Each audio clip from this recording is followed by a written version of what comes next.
Hey folks, Charlie in Westeros here with a few predictions in anticipation of Game of Thrones Season 8, Episode 4. I had originally intended to include these in my last video, but decided that they deserved a short video of their own. Most of these thoughts are based on the preview trailer, but I might go outside of that box in adding my own 2 cents on what goes down next episode.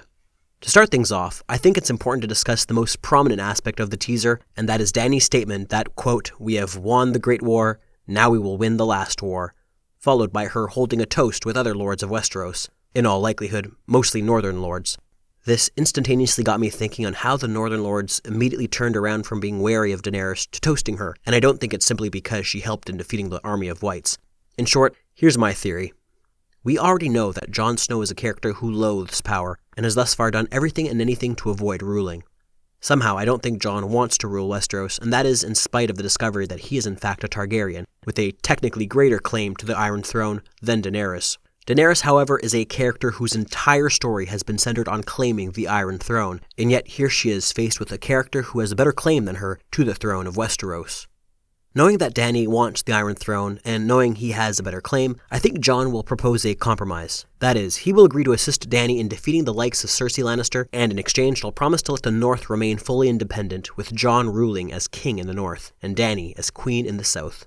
Given that the Northmen seem to be rejoicing at Dany's proclamation during the last war speech, it would seem like the Stark soldiers shall be willing participants in the war against Cersei Lannister. An understandable desire, considering the payback for the murder of Eddard Stark and the chaos it unleashed in the North. This fact is also supported from a clip showing Sansa seeing off the 2 dragons from Winterfell. I also suspect that Arya will likewise be going to King's Landing, considering she has her own personal vendetta against Cersei.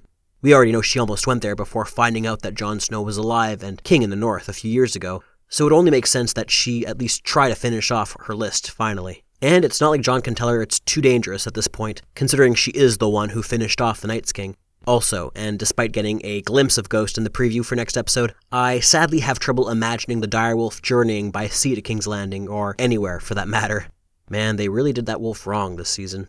Anyway, going back to the topic at hand, perhaps Jon could proclaim his true identity in episode 4 and Dany does agree to rule jointly with him, or even abdicate her claim in favor of his, but those options seem far less likely in my opinion for the upcoming episode, especially considering all the clips of Daenerys in the forefront, surrounded by her advisors in Varys and Missandei.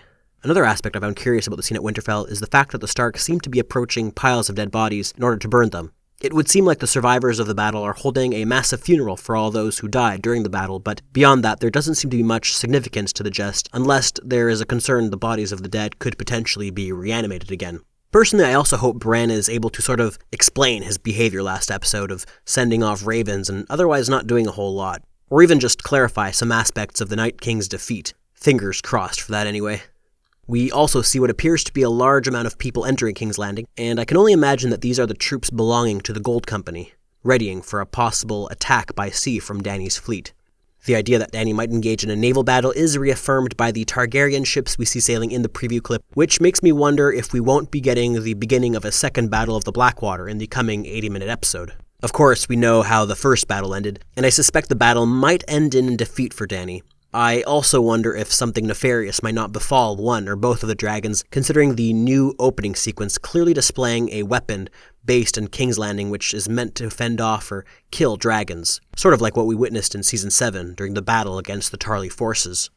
The notion that the War of the Two Queens is about to reach its climax is also reaffirmed by the vibrant colors on both Dany and Cersei's clothes in the clip.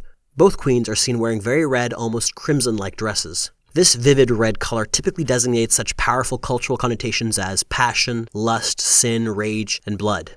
I think that in the case of Daenerys, especially when we see her approaching Drogon, it truly seems like she is evoking the words of House Targaryen, fire and blood, against Cersei Lannister.